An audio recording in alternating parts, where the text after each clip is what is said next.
What's up, everyone? It's Roger here from DisKingdom.com with episode number 104 of Infinity and Beyond, where we're going to be talking about all things Disney video games this week and all the news. And this week, I am joined by my new co-host there, James, there in Washington, D.C., which I'm going to need to come up with an idea for. It's probably the middle of the night, so we're going to say sleepy Washington, D.C. Hello, James, how you doing? I'm awake. You're awake.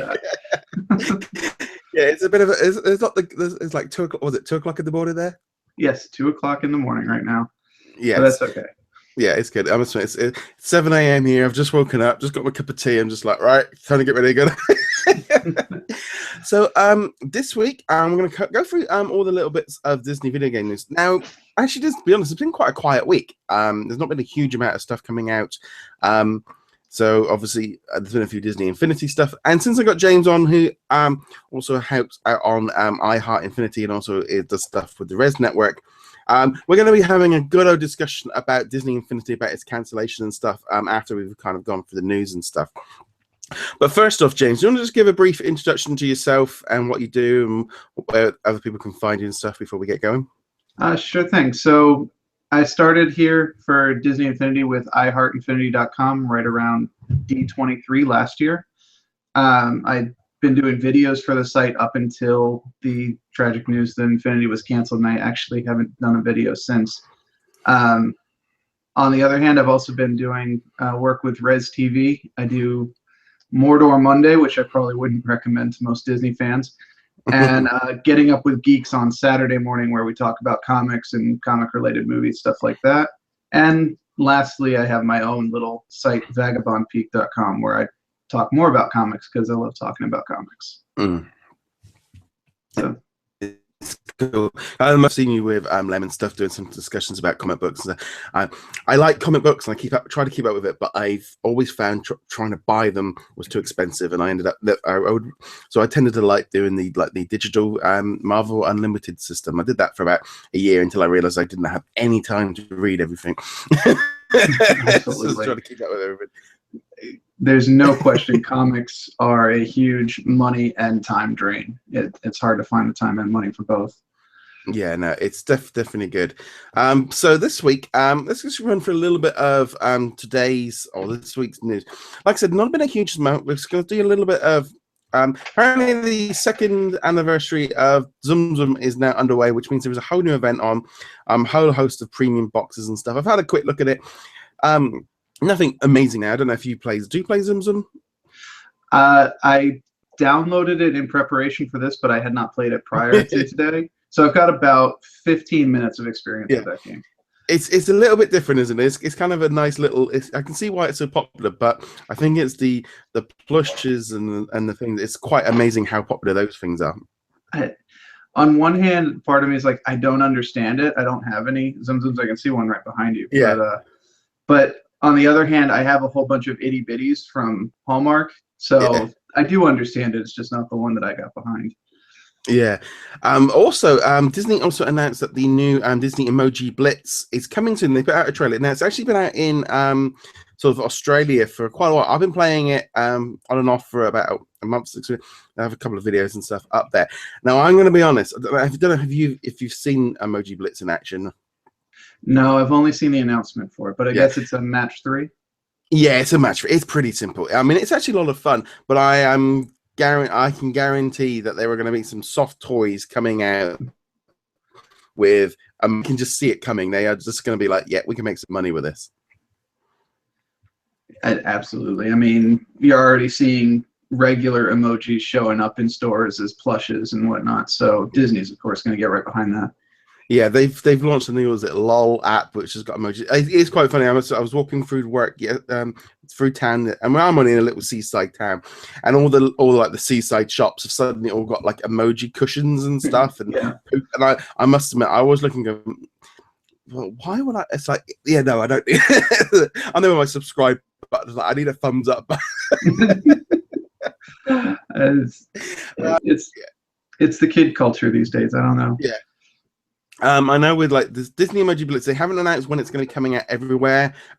Wouldn't surprise me if it's just going to turn up on the thing. It's definitely worth checking out. It was a lot of fun.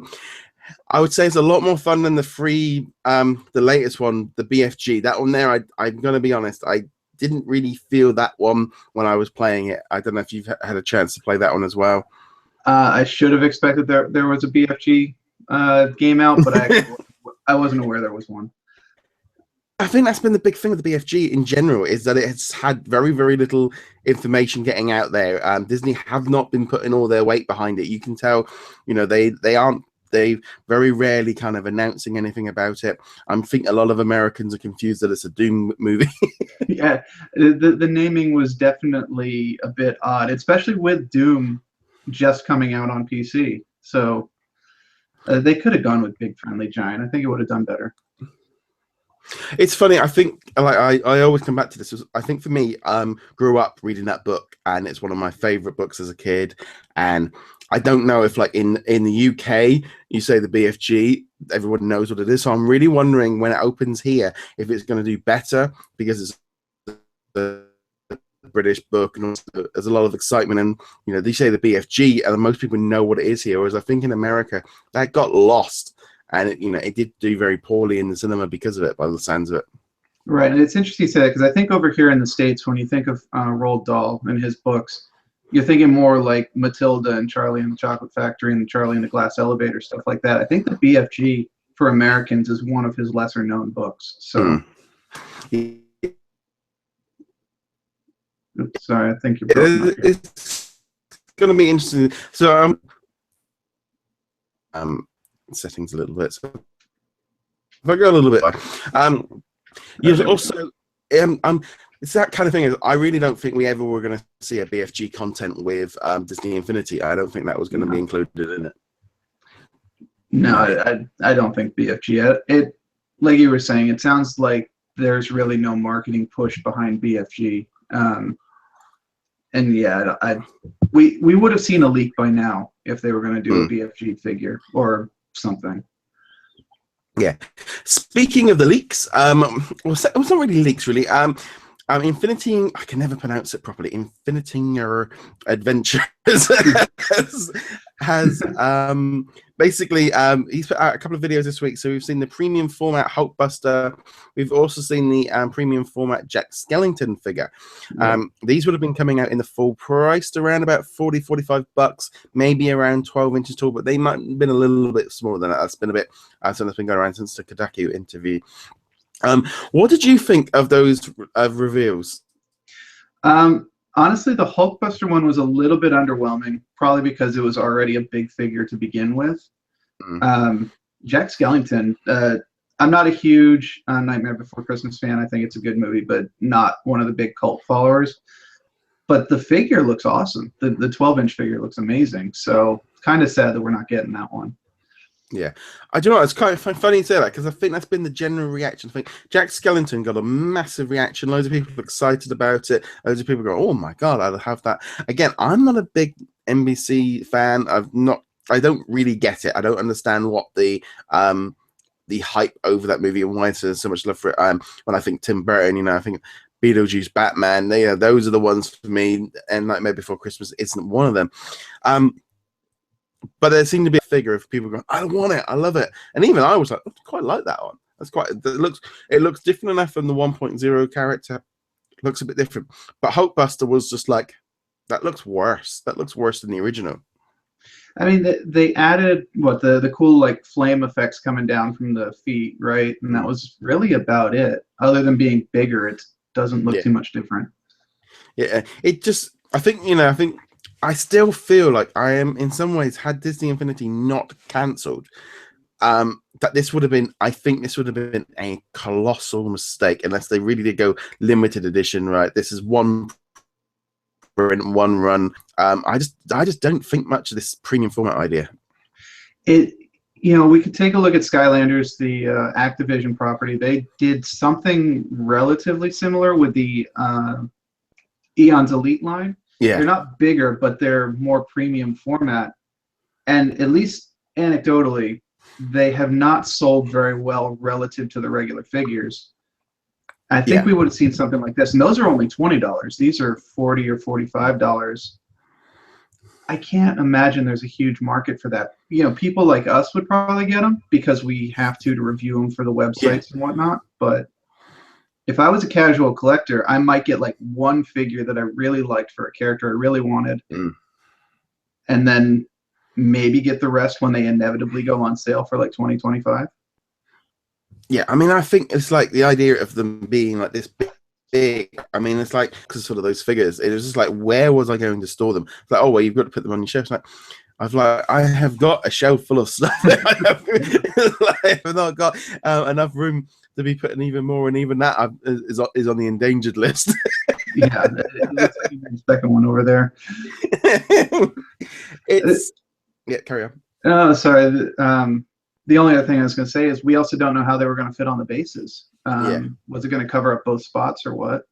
So, sorry, I interrupted you on something. Yeah, no, it's kind of, I think it's premium. I think it's interesting we're seeing the designs of them. So I don't think they were too far away from coming out. I think they were, if this was coming out in the fall, we'd only been looking at a few months till they were coming out. But in general, like the leaks that have been coming out, we've seen Doctor Strange, Spider-Gwen, we've seen Moana, and we've seen a couple of these premium format things. And I think, is it Max? I've forgotten his Jim. Sorry, Jim. Got a few more reveals left to go. I think he was teasing on the Toys to Games cast this week, so I think we're going to see a few more. But it's starting actually to feel like it was actually might be a bit of a lean year, even if Infinity wasn't cancelled. Right, because even with the reveals after Finding Dory, which we just got in the past couple of weeks, there was nothing that we know about on the release schedule until like Moana, I think. Maybe Star Wars, maybe a random figure here and there, and that was about it. Yeah, because I was sat here yesterday, I was thinking, right, I thought, well, they obviously haven't done anything for the BFG, whether or not we got anything for Pete's Dragon.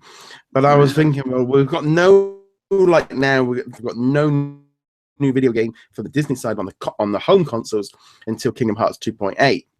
And I was thinking, well, okay, I thought, well, we haven't got the Infinity anymore. I thought, well, actually, by the sounds of it, we might not have had any content now until Moana in November, which I thought was quite weird, really. I suspect we probably would have seen a couple of figures come out. This is pure speculation, not based on anything. But when Marvel Battlegrounds came out, there were a couple of figures that came out that weren't Marvel figures. Yeah. And I'm wondering if maybe those would have originally been pushed back a little bit farther to fill in that gap. Yeah. But it really does feel for me like Disney Infinity, they knew there was a problem going on for this year. They knew that they were into troubles of having too many content, too much stuff, and they needed to stretch it out and sell some, maybe almost feel like they had to sell some of the 3.0 figures for an extra year just to, because they had too much stuff.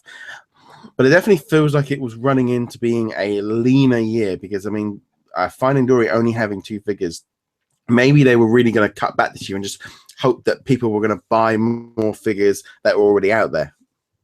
I mean, that's certainly possible. And then also based on the reports from Kotaku, they had some of those figures like Yondu from 2.0 that were just clogging up shelves, and they wanted to avoid that. So they were going to go with guaranteed sellers rather than kind of like you're talking about flooding the market here. Yeah, it still feels kind of quite weird to thinking that it's gone, it's over, and we're not getting any more figures, not getting any more content. Because I think for me, it's like you're always after that next thing. You're always like we've just had Lego Force Awakens come out this week. I don't know if you've been there. Yes, I've been loving Force Awakens. Yeah, that game's just come out. I think there was a lot of fun. It was a really great. I really enjoyed playing that game, and obviously we're gonna have a little bit of DLC over the coming weeks. But I always feel like with the Lego stuff that I don't tend to have a tendency to want to collect everything. So once the kind of game's done and I've done the main story and I've done some of the extra missions and stuff, about the DLC stuff, I don't tend to return to it the same way. And I think it's this weird thing, like with Infinity. I think with those toy box challenges, it always get bringing you back in every week. Oh yeah, that actually is probably one of the biggest things I'm missing. Is in particular the ones made by the Toy Box artists, who we all know pretty well by this point, and then actually the ones by the Disney Infinity team. Those ones have been getting better and better and better. week to week. So not having those anymore is really disappointing. It's kind of strange because it's like without now having the game, I mean, I know I've been playing a lot of other stuff. I've been playing like Kingdom Hearts has been that's been my one thing that I really kind of decided this year to kind of go full into, because I'd missed it. I missed it the first time around, and I had, fully aware that the game coming out, there's and it's like, there's a massive fan base for Kingdom Hearts. It's like, I've missed it. I don't understand and I had a look, and it was because every time the big release of 1 and 2 came out, they were up against 2 other games that came out the same week that I brought instead. And so I just, at the time, you'd only brought one game, and I brought the Tom Clancy stuff instead. I think GTA or something else came out at the same time. And so I missed it. So now I'm going through, and I brought 1 for the PS2. It's like, okay, and then I decided to sod it. I'm just going to buy the remixed 1.5 and 2.5 to play it properly. And that's where I've been putting a little bit more time into. Obviously, Lego Force Awakens has taken a bit of time as well the last couple of weeks. But it definitely feels a bit weird thinking like now, console-wise, there's not really any new content coming for quite a while. And I think Disney Infinity, you always had that around August, September, you had that excitement building. And not even in that period. I mean, like we were saying, you get the weekly challenges, you get the weekly Disney Infinity Team boxes. So even if, you're waiting in between Kingdom Hearts 2.5 and 2.8 or whatever, you know that there will be some content for Infinity that will, it'll eat up like an hour or two, but that's really all you need. So yeah. I think that was the thing I used to, I tended to jump in, do maybe half an hour, doing some toy box videos and stuff. And that just kind of became the regular thing of just jumping into Infinity every week. Usually every Saturday morning, I'd sit down and just play some of the new toy boxes. And it was always like that thing of new content. And, if you had the new figures, you'd be using them there. And it's that weird thing of it just being over. So what kind of games have you been playing since they've sort of finished? The main one I've been playing is Marvel Heroes, which we'll talk about again in a bit, I gather, which is the free-to-play action RPG on the PC and Mac. I've been playing that since its launch, and I will continue to play it until they destroy my confidence in it, as most free-to-play games eventually do. But they've had 3 years out of me so far, so I mean, it's going strong. Other than that, I picked up Tom Clancy's Division again, since one of the expansions is out for that.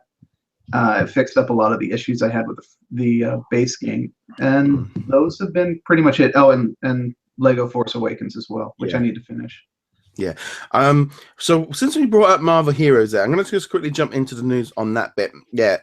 They released this week some new variant costumes. So you had a Zen Deadpool, which these might make a little bit more sense to you since you're maybe a comic fan, but some of these are quite obscure. We then had Iron Fist in his pajamas. He just got out of bed and decided that he wanted to, play the game. And then you also had Nightcrawler, Age of Apocalypse, which I think looked really cool with his cape. You also had Iron Spider, that suit's available, and they also brought back all the rare chase costumes back for a limited time. So did you pick any of these up? I did not, mostly because I already have a Deadpool costume that I like. I like Nightcrawler as a character, but I don't find him very fun in the game, and I don't really like Iron Fist pajama variant here. No. So these 3 costumes are actually variants on costumes that already exist in the store as well. The Zen Deadpool one, he's got a bandana on in this version, but he doesn't in the original. Iron Fist has a kind of a bandana style mask like Daredevil had in the first season of that Netflix show. And then Nightcrawler doesn't have the cape. And then these versions are those slight differences, and they cost an extra $5 as a result of that. So I can't justify it. They're like $13 a piece for a costume. I like the game, and I have given them money, but I'm not giving them money for this. No, I mean, I'm to be honest, I've been wanting to Marvel Heroes for probably about 6 months. It'll be, I think when Infinity, it was always like Infinity died, and I think I went into Marvel Heroes the following day. So I've been playing it probably about 6-8 weeks. I'm still running my way through the story mode. Got about Iron Man up to about level 30. I just got Ultron, so I've been playing with him for the last week a bit. See, I only tend to jump in maybe an hour or two a week, so I'm really not kind of, it's that thing of I've been loving the story mode. I think especially doing it for the first time, it is such a very, and I sort of sitting here and I'm thinking, right, this is an MMO. I'm thinking that story mode. That's a lot of content in that story mode. And most of it's from the original launch. They've only added like 2 chapters to the actual story mode since the game came out. So there was a lot when the game first originally appeared on the scene. And most of the stuff they've added since then is, I don't know if you've jumped into them or not, but the terminals have been added, and then some one-shots. So you can go off and fight Ultron, you can go and fight Manape, and you can go and fight... Yeah, I've done the Crossbones and the Ultron ones that have been recently in the events. Because that's the thing again. The events come in, and I think it was like with a lot of games, doing it the same with Disney Magic Kingdoms. The events come in and kind of distract you from what you were originally doing. Yes. Or if you've already done all that stuff, it's great. But there definitely seems to be the trend now of these events. Yeah, absolutely. And it's not just those, like, we can talk about it later, but Magic Kingdoms I just jumped back into, and they're doing the Incredibles event. I know you guys talked about it last week. Yeah. One of the other games very similar, Marvel Avengers Academy on the phone, is in the middle of an event, and it's been doing event after event after event for the past 4 months. Actually, to the point where I'm ready to throw the game against the wall. But I must admit, I did try the Marvel Avengers, but it wasn't for me. I've been sort of I like playing around with Contest of Champions, and that's my kind of main Marvel mobile game. But I think Marvel Heroes has become the one I like playing. But obviously, it's okay. I don't mind that one. Puzzle Quest played on the console. That was a bit of fun. But there's too many of those kind of games that you kind of only really have one of them sort of on the go. I don't know if you play any of them. I have played Puzzle Quest in the past, but every time I jump into it, I get frustrated with the difficulty curve on it. Yeah. Like, I'll either absolutely destroy the NPC I'm playing against, or it will murder me, even though it's listed as very easy. Enjoy. It's a bit different to the normal free to play. I think that was the thing that they get me. They left it slightly different. It was not quite the same as a normal free slide one. Right. But have you played Contest of Champions? I did play Contest of Champions. It's fun. I like the roster of characters they've got in it. I think it's actually pretty good with the free-to-play model. I never felt the need to spend any money on it, which is a feeling I get from some other games. And I appreciate that. I actually appreciate that to the point where I would rather give them some money than these other games that want to compel you to pay for them. I think with like buying like mobile game, I have started doing a little bit here and there, which I think is a little bit dangerous. I know, like especially now, I think now with trying to do some of the content for this site, for example, like the Finding Dory came out for Crossy Roads, and I did actually just buy the one figure because I'd found in the past when I'd been trying to unlock the Jungle Book and Alice Through the Looking Glass, it took me days to nearly a week to unlock them for free, and it was a little bit like, right, I actually just need to get in here and do some work actually. So it's like I was like, I'm gonna have to just put this down as a kind of one. So I'm gonna be honest, I'm not too good on purchasing stuff. Marvel Heroes, they had a Steam sale the other day, and I got the Captain America. I'm at that point where I'm starting. It's like, okay, I'm actually feeling like I'm getting my value out of this now, because it's starting to put money in. I'm only last night I did succumb to buying Frozone for Disney Magic Kingdoms, because it's like there's only 4 days left. I want to try and see if I can get this last, because I'm a little way behind. It's like I thought, right, let's just do this, because it's like I hated that game when it came out. I absolutely hated it, but I got stuck into it with the Incredibles mission, and now I'm hooked 4 times a day. So That is exactly the same story for me. I downloaded it when it came out. I played it for, I don't know, 2 weeks or so. Got a handful of characters. I got up to Mike Wazowski and Daisy. Didn't unlock them, but they were the next ones in line. And then I downloaded it a couple of days ago to try out the Incredibles thing. And like, oh my gosh, I have to get all 4 of the Incredibles. And I powered through. I've got Mrs. Incredible and I've got Dash, and I'm working on Violet right now. Yeah. But I was also like, was it $4 or $5 for Frozone plus his snow cone building or whatever? I was like, I must be conditioned, because I looked at that and I'm like, oh my gosh, that's a deal compared to Marvel Avengers Academy. Oh yeah, this is nothing. I might as well just spend that.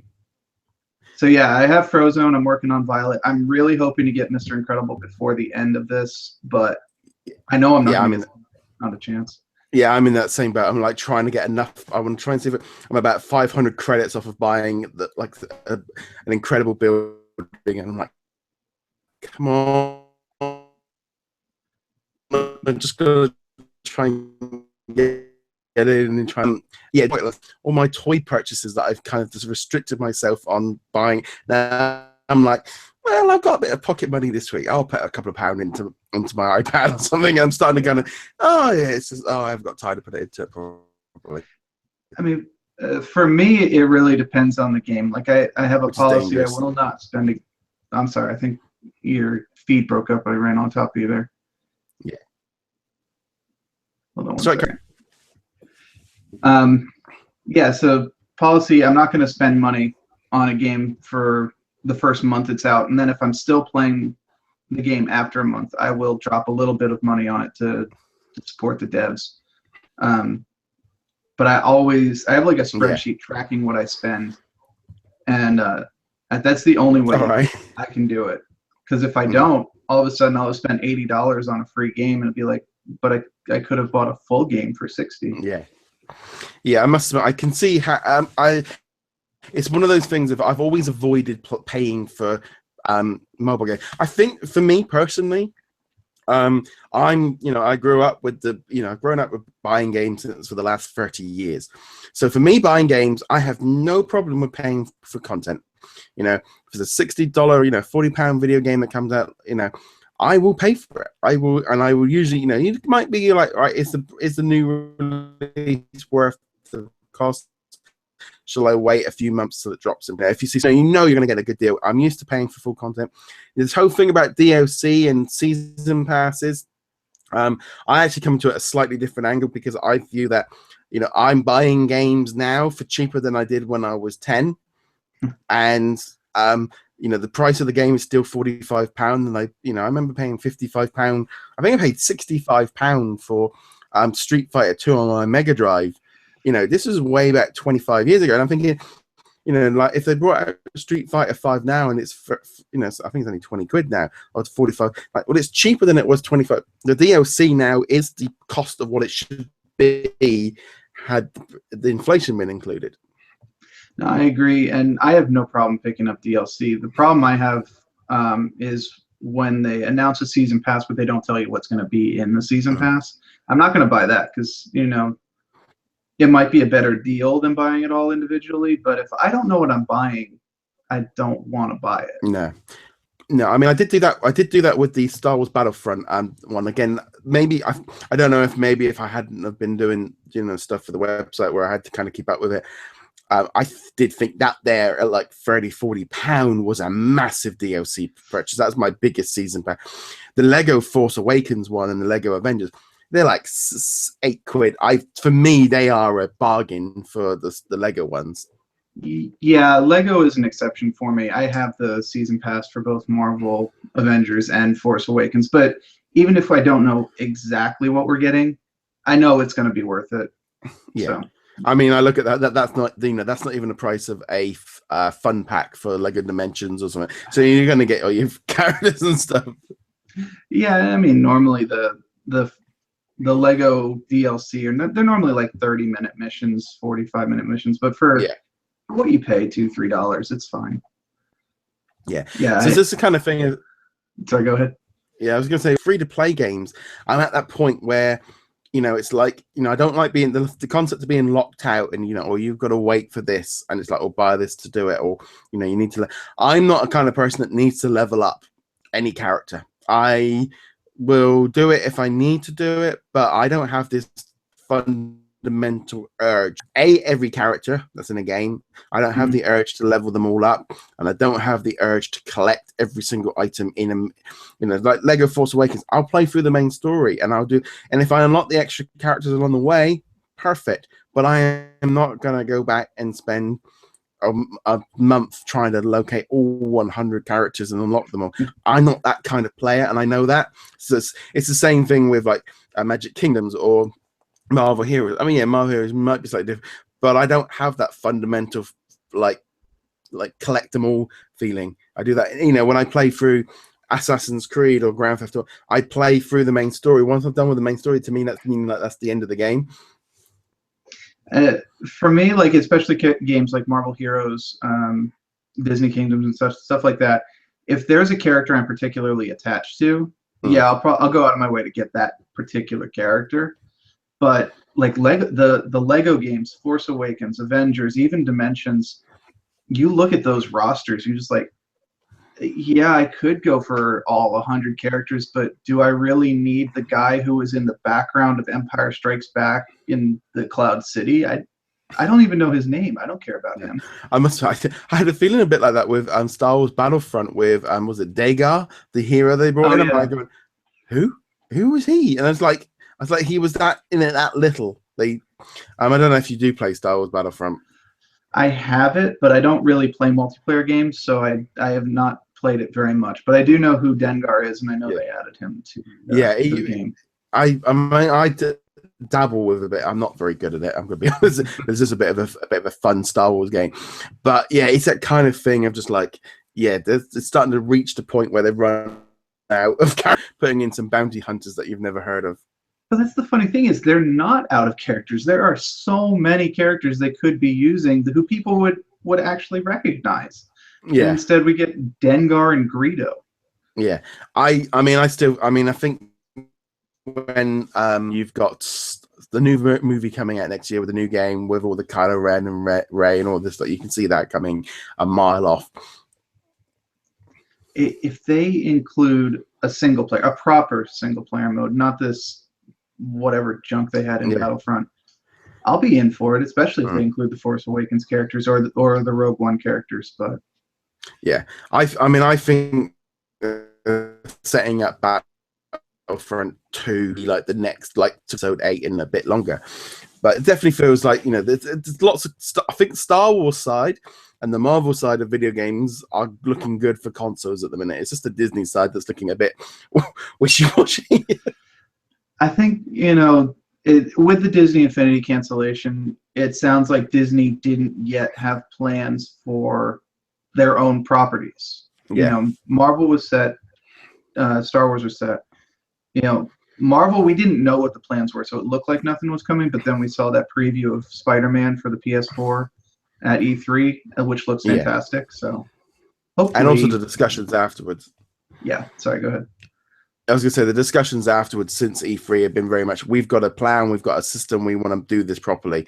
You know, Marvel sound like they are in the go to blast through content.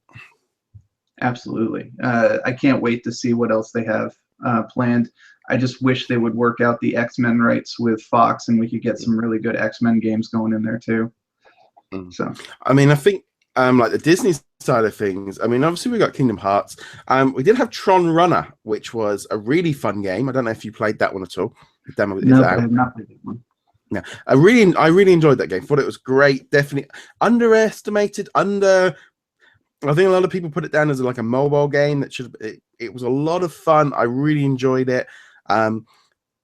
Definitely worth checking out the demo that's on PS4 or Xbox One now. But then I'm thinking, you know, like, yeah, we got like Art Academy is out this week in the UK. I know it was out a couple of weeks ago, I think, in the US. So that's out on 3DS. You've got Disney Magical World 2 coming out on the 3DS. But it definitely feels like we're in a bit of a slump where I don't know it's going to be a bit light on Disney games for a year or two, unless they really did start planning a while ago. But I don't know. It doesn't feel like it. It really doesn't feel like, and you know, the fact that we had like a Moana playset that was revealed suggests that at least until very recently, let's say a couple of months, Disney Infinity was the platform that they were banking on, and then there was a shift, and they haven't yet figured out what to do after this shift. I am really, I've got this like lingering kind of thing of just thinking, right, I really projects that they've now either reallocated out to those companies to do as a licensed game. You know, it's like Moana. I can't help but feel like if they had done like Finding Dory, and if you actually said away the Infinity part of it, you know, you're literally talking menu and to swap the character in the game. And that would have it wouldn't have really required a lot of effort to done something with Finding Dory to turn it into a solo game. No, I agree. And it would not surprise me if we find out a year from now or 2 years from now that assets from Disney Infinity do end up in future games in some form or another. I'm sure that they're not just going to like take Moana and turn it into its own platformer, but we might find out that there are bits and pieces of it that came from the game. I just feel like it's like if Moana, if that was as far along as it looked, because, you know, the concept art and the actual trailer, you know, they actually had the official image of the pre-order now. And you can't help but think, like, how I really hope like they've got said to the team, right, okay, convert this to a game and sell it as a digital game just to get some money back from it. But they might have literally just gone, right, the whole thing's cancelled, we've written it all off and it's all gone and all that works down the drain. But it, you know, this whole thing of just doing mobile games and free to play for all the new releases, on one hand, it's good, it works. But the home console market, there is a market there for proper video games. And I do hope that maybe they slightly change gears and go, instead of trying to do movie tie-ins, which they've tended to do very poorly, do proper. But I don't think we're ever going to get a mismatch like we've seen before. No. The Disney Infinity was its own era, and that era is gone. So there might be some companies that try to recreate it, but they're not going to have the Disney license. So No, I mean that's this kind of thing of I think like as far as like we're saying like with this cancellation of the game, it just feels like, you know, Disney doesn't feel like Disney were in the same position that Marvel and Star Wars, because, you know, we know there's like 4 or 5 Marvel Star Wars games in development. We know there's multiple Marvel games there's one from Tales, there's one from Spider-Man, there's a few other projects that they haven't announced yet. Disney just doesn't sound like they've been in that same boat. No, and I suspect that's also, you know, somewhere down the road we'll hear about, like, say, Disney getting added to Dimensions or something like that as kind of a stopgap. So, again, pure speculation. I'm going to be honest. I feel Lego Dimensions I think it's a shoehorn that they can fill in that gap probably very, very quickly. It would not surprise me if Rogue One got added to Lego Dimensions, or episode 8, probably more likely, but Rogue One. I think they are doing a Lego game every year for Rogue One, episode 8, episode 9, whatever. I think after The Force Awakens, unless they now go, right, we're going to switch gears and do story packs for those to sell Dimensions. But then I don't know if Disney might be going, hold up, Force Awakens was the #1 selling game, that's bringing in tons of money, just add a little bit of content to Lego Dimensions to sort of bring in more money. See, I could see them doing like a hybrid, kind of do, all right, the major movie releases, Rogue One, Episode 8, and Han Solo, and so on. Yeah. Those get a game, like Lego Force Awakens. But say we've got this other material going on. We've got Rebels out there. We've got the Freemaker saga and whatnot. Those could be added into Dimensions very easily. Yeah.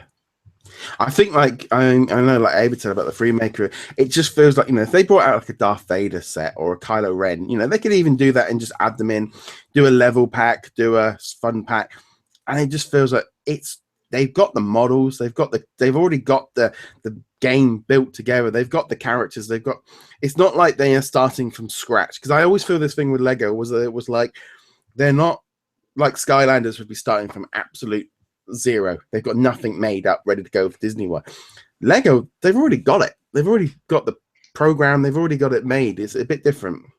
And the most important part when we're talking about a Toys to Life game is, of course, the figure molds. And they have all those. They have the Disney ones from the recent blind packs. They have the Marvel ones. They have the Star Wars ones. there's nothing stopping them except for licensing. To me, I feel Lego Dimensions is more of a case of when than if now. That's what it sounds There like. might be year 3 maybe or something like that. It certainly seems that way. I know that a lot of the community feels that way. I would be more surprised if it didn't happen than if it does. It seems like a natural fit. I'm literally waiting for my Lego Dimensions starter pack to arrive. I've been having a bit of an issue on eBay, so I'm expecting that to be resolved this week, and then I'm going to have to go out and just buy a new starter pack off of sod eBay. I'm going to go buy the deal because I feel I always was a bit like I wanted to experience that because I've always liked Lego games, but I only tend to like the main story. So I'm definitely looking at Lego Dimensions and go, right, you are restricted. You're not having this, you're not having that, you're not having this. If you do not like the character, you can't have it. You're not going all in like you did before. You know, you can have Superman, you can have Slimer, but you don't need Ninjago, you don't need Right. Chugga or whatever it is. And I think that that's the big difference between Lego Dimensions and Infinity is that, with Infinity, I bought characters who weren't even necessarily like ones that I would have gone out and got on my own, like Skellington. We were talking about him earlier. Yeah. I really had no interest in picking up his figure, but then again, it was on sale, and I was like, yeah, whatever, I'll pick him up and finish off the collection, and grabbed him. With Dimensions, especially since the properties are so like wide ranging, I don't feel any compulsion to get stuff for Dimensions that is outside of properties that I care about. Like they announced all the season 2 properties.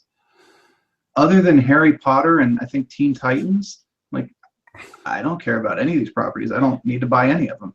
See, I think I was a little bit like, I don't know if it's maybe because of the age group that they've gone for. Mr. T was like, yes, I want Mr. T. Beautiful. And it's like Sonic the Hedgehog. It's like, yeah, I quite like the idea of that. It's like Gizmo. Yeah, I love the Gremlins. It's good. I'm not so keen on the Goonies, so that's not so good. But then it's like, well, the Batman. And it sounds like the Batman story level pack is going to be basically the Batman video game next year. That's kind of how that's starting to look like. And I'm like, okay, there's actually some content here, and they haven't announced everything. I mean, Harry Potter, I'm a bit like, he's okay. I don't mind him, but I don't know if I want to actually play the game. Yeah, I think it all depends. I think that a lot of the packs they announced, Gremlins, 18, were just slightly before my time. We're talking like a year or two before my time. I grew up with like Teenage Mutant Ninja Turtles, G.I. Joe, Transformers, stuff like that. And the 18 was just before that, at least from my recollection. So if they had announced Teenage Mutant Ninja Turtles or something from that era, I would probably be having a very different reaction. Yeah, I actually, it was kind of one of those weird things. I think once Infinity, I'd always been interested in Lego Dimensions. I've played through like Skylanders Trap Team, Skylanders Trap Team, Swap Force, but I played them and I enjoyed Swap Force. Didn't think too much of Trap Team. Didn't like the whole trap aspect, and yeah, well, I did actually have I had superchargers in my hand the other day. It was like £15 for the starter pack, and I go, it's here. I can't get through. I have to get through. And my wife literally walked past me and she goes, "Put it down." It's just like, no, you're not having it. It's like, but I know, like with Dimensions, is I do like Lego games, so I know that I do like that before I've started. Yeah, I have not actually played more than 10 minutes of Dimensions. I don't own it. I actually own some of the fun packs because they were on sale, and this is a very cheap way for me to get a minifigure for a character that I like. So if I get the game, I've got a couple characters already. I'm just waiting for the starter pack to go on sale because it's like $80 or $90 right now. Just no way, not a chance. It's slightly on sale here, but one of the Toys R Us have got like 2 free fun packs included, so something like that. Well, that's not as bad. I'm getting something with it, but I'm very much in the opposite way of like, this could all be digital, and I'd play it. But it'd be quicker for me to jump into it if it was digital rather than the Toys to Life. Actually, has put me off buying it. If that had been Lego Dimensions as just a straight up game, I would have jumped into it, and you had to. It actually put me off it. I can definitely see that. and at least from my perspective, the thing that actually kind of put me off it, not the so much Toys to Life, but the fact that they've made the portal part of the game. Yeah. You know, you got to swap the character between the 3 different portal slots, and I get why they're doing that. They're trying to make it more like this is why you have a portal. And like, I don't want to be moving figures around like that. I just want to play the game. Yeah, I must admit, and they're looking at this like level up the portal, and I'm going, I'm gonna be honest. Do I have to put all this stuff on there? Because I'd quite happily just put the base down, put a figure on it, and leave it. I don't really want to have to sit there building Lego. I don't actually. It might say, I know it's the exact opposite of what the game is, but it's actually almost in some ways put me off playing it. I want to play it now because now I've got a little bit more time to play it. But I think like Lego Force Awakens, it just jumps straight. Yeah, I want to play that. I want to play it. Whereas this one, I'm going, I don't really want to build. I don't want to spend. That's not something I want to do. And it's almost, and like you said, that starter pack is just an insane entry point. I'm really surprised they haven't been promoting it this summer. Especially, I would expect some sales to come up for people to be like, hey, we've got a whole bunch of stuff. Aren't you looking forward to Mr. T? Now's a good time for you to try it out for a nice, like, $50 starter price. Yeah. It does seem a bit odd that they've not really been. I mean, there's been a little bit of discounts. It's come down a little bit. I mean, it was £100 when it came out. It was about $150. It was a really expensive. I mean, I remember when it came out, I'm going, whoa! I could buy Disney Infinity, Skylanders, and buy some extra figures and stuff. And it still wouldn't even touch the base of the first one. But now it's dropped down, you know, 50, 60 pounds. So it's dropped a lot since it launched. But it doesn't, I think there's like £40, £50 sweet spot to kind of get people in. Probably $70. I think here it started at $100, $99.99. And I think when I walked by it at Best Buy the other day, it was at $89.99. So its base price has gone down $10. But I don't know what it's been like over there. But like the fun packs, the level packs, the team packs have all gone on sale pretty much every week. I have seen this on sale like twice. Yeah, I mean, we over here we never really got the same discounts that you guys got over there. They might have 2 for what, 3 for 2 or something like that, but we never see such the big discounts. It's like at the minute. I mean, I know yesterday or earlier today for you, you know, I think America, all the big stores have started their Disney Infinity clearance. They're already now clearing them all out. You know, it's $3 for some, $5 for another. Now, this feels like the clear out has begun. I know it's in my stores that I go to that the selection is getting smaller each week as they're running, but it definitely feels like the clearance sale is now on. Definitely. I went to Target earlier today and I picked up the last 2 figures that I didn't have, which was Alice and Time. And I paid $8 for the pair of them total. And that's, you know, the companies know it's done. I can't even find the Finding Dory playset at most stores. I already have it, but I can't find it anywhere. Yeah, I mean, my local supermarkets they never got Alice in, they never got Dory in. I mean, I think they had some online, but I did see Dory in game the other day, but I just don't think they produced them. And I think if you're a retailer, you wouldn't really want them. You wouldn't be buying a stack of them in. You'd be wanting to kind of make sure you got it. But it definitely, I feel like Infinity by the time the Christmas season runs around, or by the time we get to like September, October, I don't think there's going to be much left, if anything, on the shelves. No, it's like you said, the retailers want that shelf space back. They know the game is dead. They know there's no new content. And if there's no new content, the old content's not going to sell. So they want that shelf space back. They can put Lego Dimensions. They can put Amiibo. They can put Skylanders on it instead. I mean, this is going to be interesting. I think Lego have got a great opportunity here, and I think this is where I feel like, I think we're both in that same thing of we're being slightly drawn to Lego Dimensions, and I feel a lot of the Disney Infinity community is more Lego direction than Skylanders. I agree. I think I hear a lot more about Lego Dimensions than I do about Skylanders, and I think that's mostly because when you think Legos, you think creativity. Whether or not this game actually has any, which from what I understand, it doesn't, like personal creativity. And also, you know, as we said before, we know that they've got the Star Wars molds, they've got the Marvel molds, they've got the Disney molds. It seems like the logical choice. So I still feel like I do have this feeling of Marvel is probably 0 chance of going into the game. I just feel like they're not going to want to compete with DC. They're not going to want to. Didn't even like having promotional content with Disney and Star Wars for 2.0. So how are they going to be able to handle some voiceover work with DC? I just can't see it happening.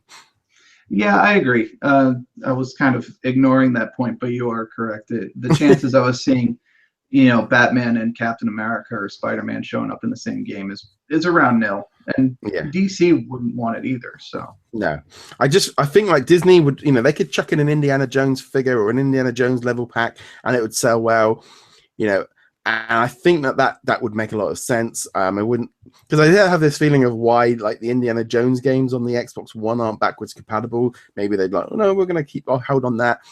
The Disney stuff kind of, they could bring out a Mickey Mouse figure and it would sell a bucket load. And I know that if Disney Infinity had cancelled, if I was running Lego Dimensions, I'd be making some phone calls that minute. Yeah. But obviously it takes time.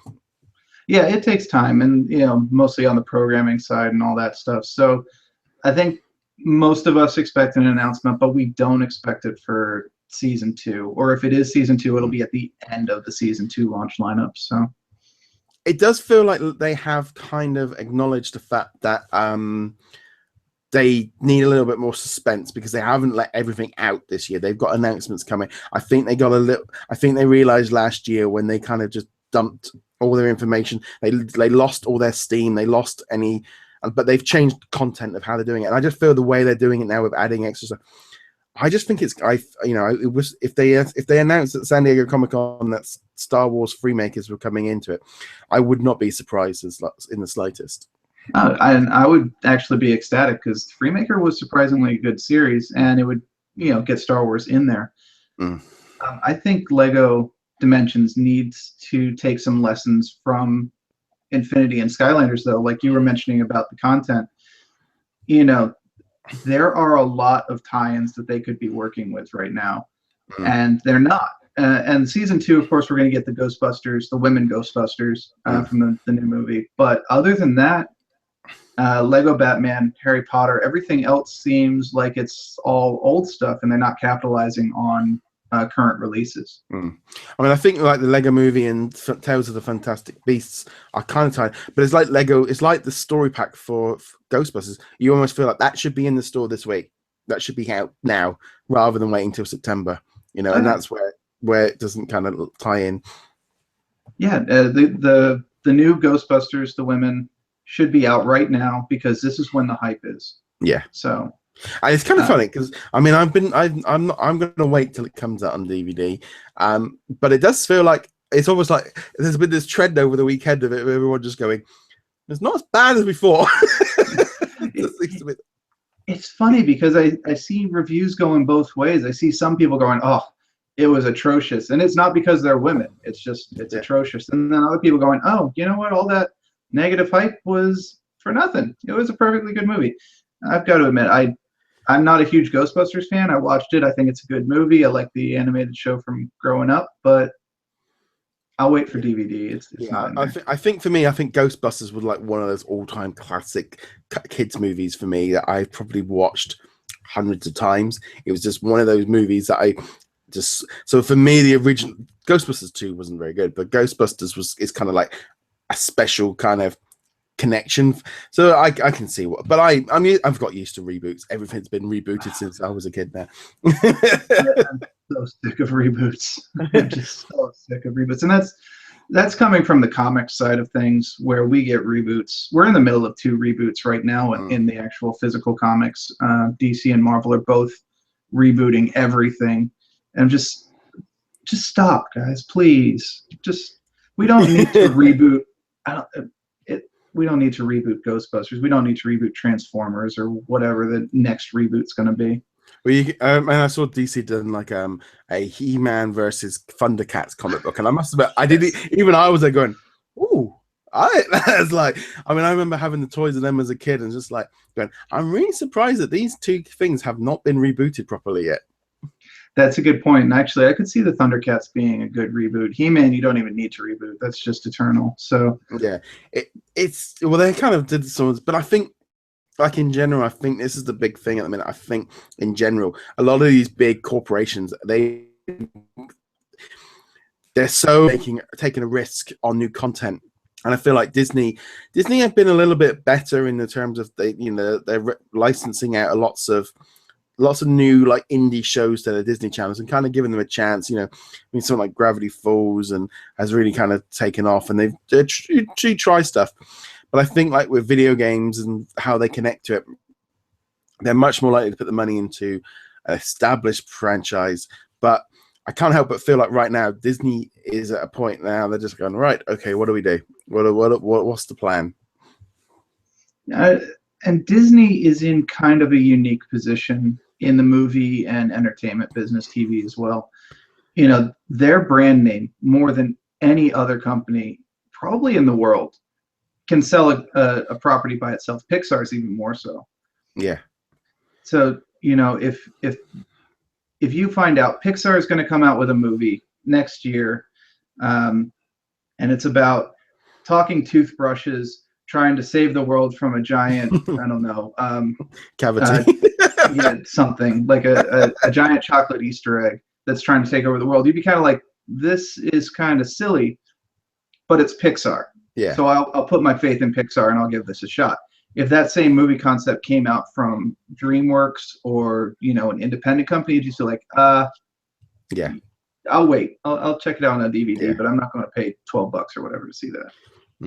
Because I still feel like it's like looking ahead at what's coming out. You can just see that things like Moana and Coco, so they're gonna be lining up their games in line with those content, even mobile games, and then looking forward again, right, what can we do long term with this stuff? I think Marvel are in a slightly different situation where they're not really creating new characters so much, so they can kind of just, and I think they've realized that they need to work on, they've got some brands, they need to stay away from movies and just do it properly. I think Guardians of the Galaxy is the next Lego Marvel game. I think that makes sense with that coming out. It's surprising that we actually haven't gotten them, and also that they weren't in Lego Marvel Avengers, which would suggest that you're right. The next game might be Lego Guardians of the Galaxy.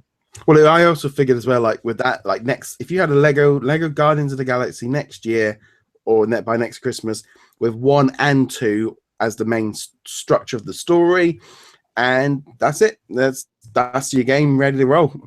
Yeah, I mean, the fact Lego Marvel Avengers covered so many movies, it does not cover Guardians of the Galaxy 1. I would absolutely love to play as Star-Lord and Gamora and some of the new characters that they're bringing into 2. I'd buy it. I'd buy it sight unseen with the Lego name and Guardians of the Galaxy attached to it. Yeah. I mean, I think they're going to do. I think also Marvel are working on like a fighting game. It's like I look at Contest of Champions and think that would have been so good if they could tweak it to turn it into a console game. That would work so well. It's screaming out to be made into a console game or something like it. I wouldn't be surprised if Contest of Champions 2 wasn't a console game, or at least along the lines of it starts out as a mobile game and then does the Marvel Puzzle Quest thing and jumps to the consoles after that.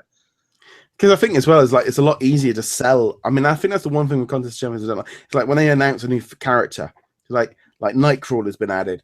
It's like, but I can't buy him. I have to do this whole kind of Russian roulette thing with it, and it's like, if you wanted to play as it doesn't really work so much, but they could add it to the game later on. I mean, you got like was it Injustice 2 coming out next year? I'm going to pick that game up because the first game was fantastic. Absolutely. I'm super excited for Justice 2. And I didn't realize how long ago Injustice 1 even came out. That was like 4 or 5 years ago now. I think for me that was kind of quite a new game because I got it on the PlayStation Plus as a subscription about a year ago, I think it was, and I played through the story mode then, and it was like, because this was, and I still put that down as the all-time best PlayStation Plus game I ever got because it was like, this is a like a decent game, and it was like, this is like, how did I miss this? This is such a good, and instantly now that's set me up for number 2. I'll buy that on day of launch. Which absolutely does show why PlayStation Plus and Games with Gold work out well for sometimes doing this. Like this week, Tron Evolve is coming to Xbox Games with Gold. I missed that. great. That's my game next week sorted. I'm going to be playing that one. I actually didn't even realize that one's coming out, but I'm going to have to check that out. Yeah, not to derail it but too much, but the PlayStation Plus, with the few exceptions, really hasn't felt like it's worth it. No. Injustice was one of them, but Games with Gold seems to have the better lineup for the most part. I do. I mean, for me, I view them as a bit like kind of additional. I mean, actually, I think Xbox Go, I think I got it on a code online for about like £25. So I'm like, well, if we get, and the same thing with PlayStation Plus, I feel like if I get 1 or 2 games a year, it's worth it. That's pretty much it. I mean, I've got a load of games on my Vita. But sometimes I'll get the odd game that I probably would never have ever played and loved. There was one, I can't think of the name. It was basically like, I'm just trying to think what it was. And it was, you had like, it's like a constant runner, but you were flying, and it was like all like retro kind of looking. And it was, and I had it on the Vita, and I also had it on the PS4, and it was so much fun. I remember spending hours in it. Was that a Race to the Sun or something like that? Yeah, that was it. Race to the Sun. You know, I remember that being such a great game that I never would have played it. No, I really enjoyed it. And then there was like Dead Nation was another game that was out. I remember thinking loads of time. So sometimes it works. I always go on every month and just go buy, and they're all in my catalog. And I go through my PlayStation account. I've got all these games I've never even. Yeah, that's my Steam list right now. It's like so many hundreds of games that I will never play, but I have them.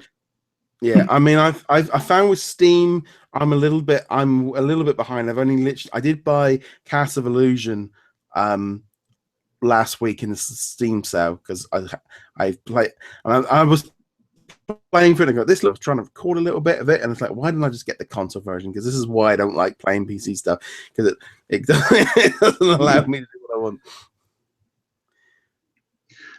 Most of my games come from like the Humble bundles and whatnot. There'll be one game in the bundle that I'll be like, yes, I want that game, and it's only $1, and then it comes with 5 other games. Like, I don't care, but okay, I have them. Yeah, I was this close to getting the Sonic Humble Bundle the other day, and I go, why? I've already got something. Oh man, if they did a Mario Brothers Humble Bundle, I'd be all over that. Yeah, good luck. I know. Well, actually, Nintendo has had 2 Humble Bundles. They were just not for the PC. They were for the Wii U and the DS, so for the 3DS. Yeah. I mean, I think in general, I think point with them with the whole NX stuff, which, you know, I just don't know where they're going.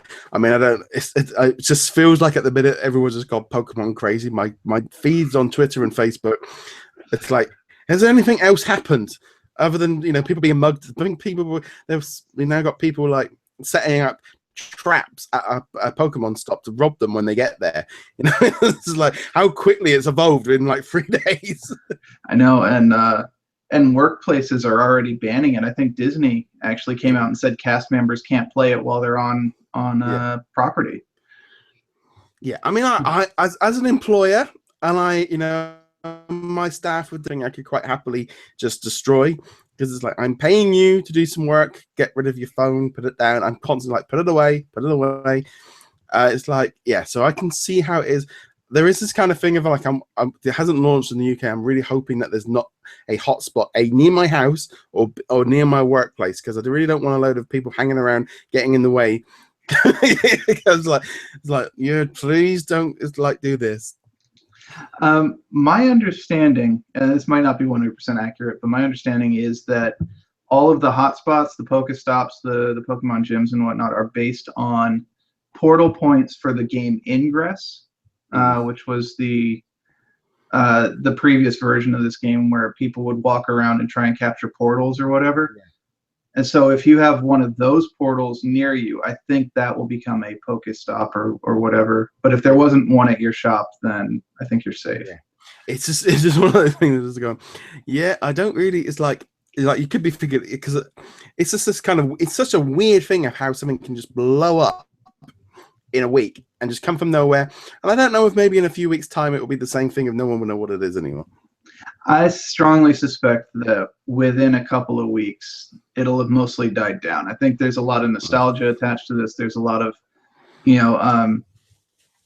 just interest in this idea of a game where you have to go out and actually do something. It's not just sitting on your phone. Yeah, I think that idea is going to get very, very old for people very, very quickly. Going, you mean I have to walk stuff? I remember when I was reading it, going, I was like watching people doing stuff on YouTube, and going, what? It's like this is like, I'm going, this is not going to last, because people are going to sit there on the phone going, nah, I'm not going out. That fad, like watching people racing around trying to catch them on YouTube videos, going, you're like, this is not gonna, if you're out and you see them, you might do it, but yeah, I don't know. But it's definitely interesting, Nintendo taking on this mobile division and seeing how they're doing. It'll still stick around, but I think that your Twitter feed will clear up in a couple of days and we'll go back to normal. Be whatever else the flavor of the week is. These days it'll be flavor of the day. So. It is strange, but it definitely feels like Nintendo kind of going in different. I'm interested in what it's like at the minute. It's like I was like thinking, right, I want to start saving up for an NX. No, I don't know. I have no idea what it is. And obviously, it's like PlayStation VR. I'm at the point of I have to try it out a couple of times, because if it doesn't work for me, I'm not wasting money on it.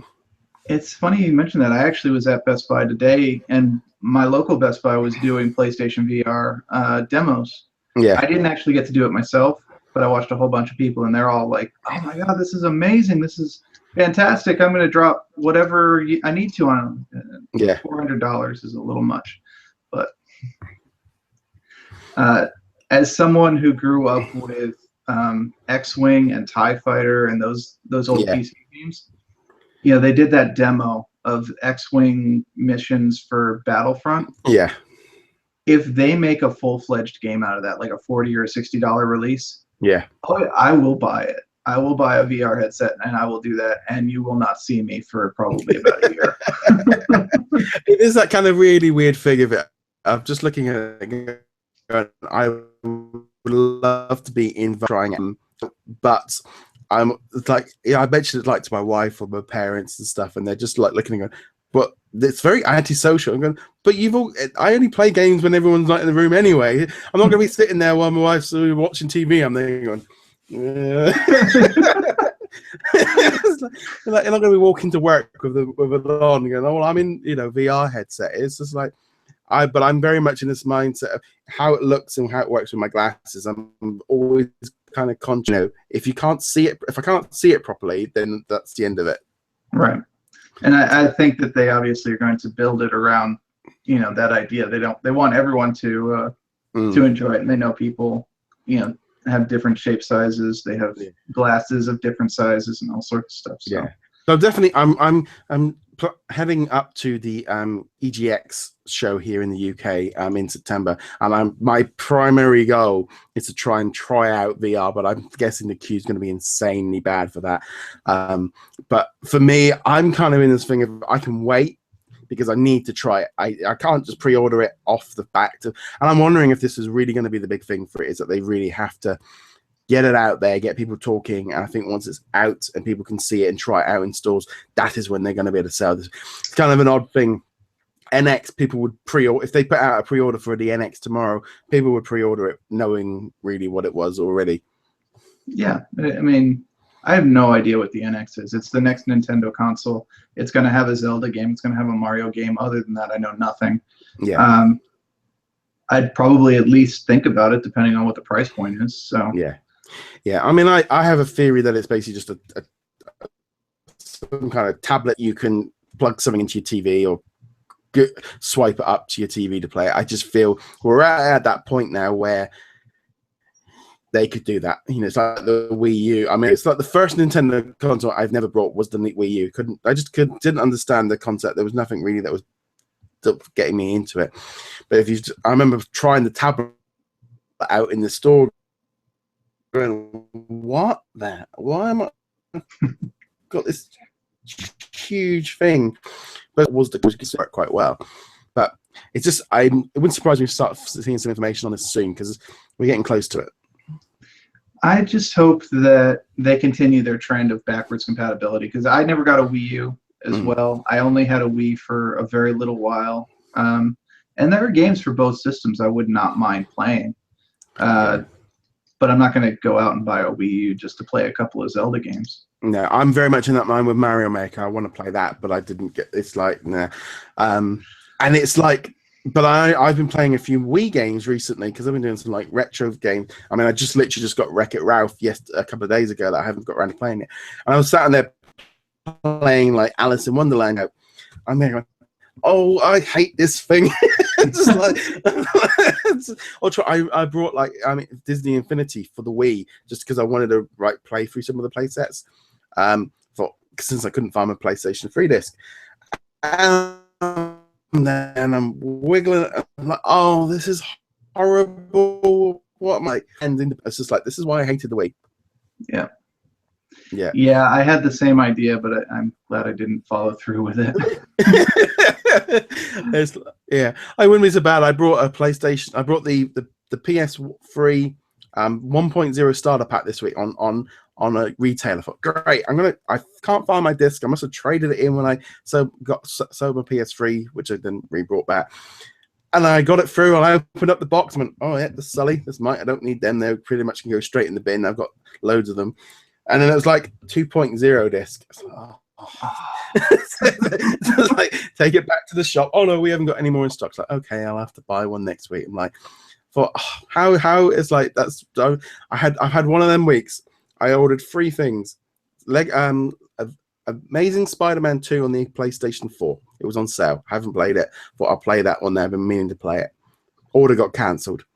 eBay Lego Dimensions got stuck in. It's been stuck in clearing my bank account, and that hasn't arrived after 2 weeks. Then I ordered Disney Infinity 1.0 to play some of the play sets, and the wrong place. I have had a week where it was like, yeah, I'm really not having a good week of games this week. Yeah, that's a week where you just kind of go, all right, I'm just going to go play Pokemon for a little while.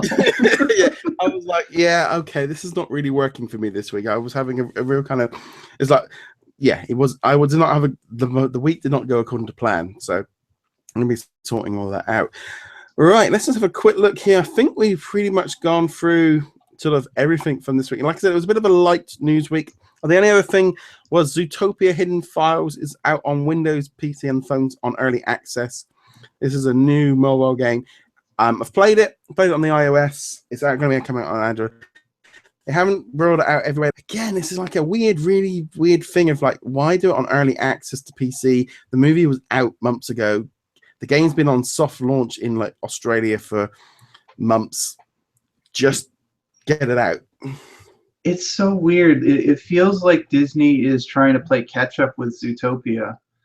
Like, they didn't think it was going to be as big a hit as it was. I've told this story before over on the Res TV, but I was at Disney World the week before Zootopia came out, literally like days before it came out. And if I didn't know it was coming out, there was nothing in the park that indicated there was a major movie release coming out, just like BFG. And that leads me to believe Disney did not have faith in this movie, and they got caught by surprise, and now they're kind of scrambling to go, oh, we've got to capitalize on this.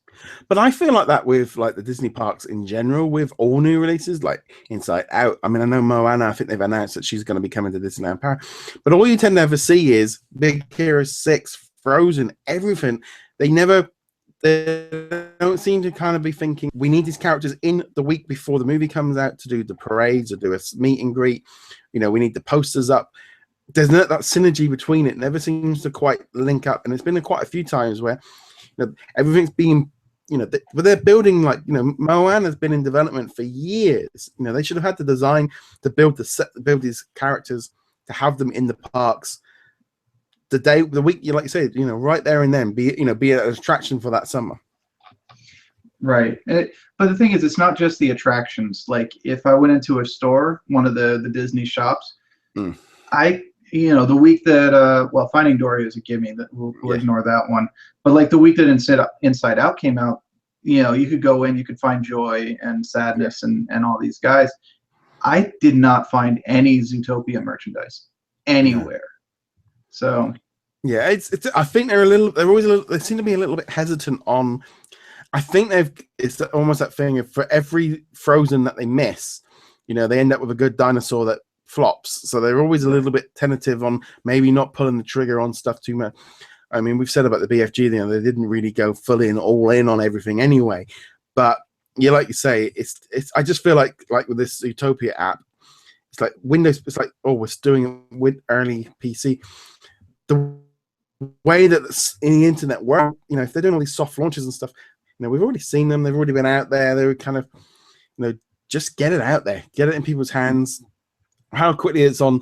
I mean, obviously, if mobile companies start paying for exclusives, but it's going to be interesting to see how this stuff goes down. Absolutely. And I guess we'll just have to keep our eye out for, the remainder of the Disney releases for the rest of this year and see what happens. But no, I'm sure as far as like Disney content, we're going to be having lots of mobile games, lots of free stuff. There's a few 3DS games coming. I just think console versions. I am looking forward to 2.8 because it'll be like my first brand new game coming out for Kingdom Hearts that I can kind of be on the same track with everybody else because I'm so far behind. I've still got a long way to go. I want to go right through 1 and 2 before I get to 2.8. See, and I'm even farther behind that. I've never played 1. I've never played 2. I've watched some people play 1. Like I was dating a girl for a while who was really into Kingdom Hearts, and I watched her play it a lot. But I have never played it myself. I don't have a PlayStation 3, so I can't get 1.5 and 2.5. I need them to re-release it either on PS4 or Xbox One. See, I literally I had a PS2 though, and I was like, I played PS, and I was like, it's looking really. I was watching some other YouTubers do it, and I'm going, mine looks horrendous. It's like, and I literally just went right. I went on eBay, and there was one PS3 coming up in about 5 minutes. I got it for about £40, and the only reason I brought it was literally to play 1.5 and 2.5. That is the only, and then I thought, well, I can play maybe Infinity 1.0, the play sets on that as well. And then literally that was it. It was literally that is all I want it for, is to play those couple of games. And I thought for 40 quid for the machine, it's like, why did I trade it in? It's like, yeah.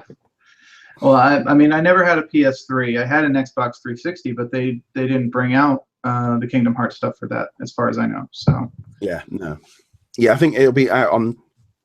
I think whenever Kingdom Hearts 3 comes out in 2026. You're being optimistic. Yeah, it's going to be interesting. But like I said, we've got lots and lots of stuff coming up ahead. And I said each week we are going to be doing, and just kind of doing a little bit. This episode was kind of a nice time of way of us just kind of getting to know James, me getting to know James as well, and just having like a bit of time to sort of talk, and hopefully you've enjoyed it as well, even if it's the middle of the night. No, I had a good time. I had a great time. So good. That's good. So I'm going to do a little bit of housekeeping before we finish off for the day. So if you haven't already done so, check out our Infinity and Beyond Facebook group. We're just discussing all things video games with Disney, Star Wars, and Marvel. Also, a big thank you to Ethan over at sortaapps.com and Magic Band Collectors for being a patron and being our supporter this month, and you can join it over there as well. And finally, remember, check us out at DisKingdom.com and all of our different social links like Twitter stuff. And also, James, if you want to let people know how they can follow you or keep up to date with your stuff. The only place you can follow me online is Twitter at IHI_James. That's iHeartInfinity James. And then at my website, vagabondpeak.com, one word. Mm-hmm. And you can also find him over on the Res Network as well, which I can never spell properly when I'm trying to find it. I have problems with it now. Does the D go before the Z or Z, as you would call it over there? I don't. I can never remember. So no, it's definitely one worth check them out over there. And on that note, thank you very much for watching, and we shall see you guys next week. Laters. Have a good one. Laters.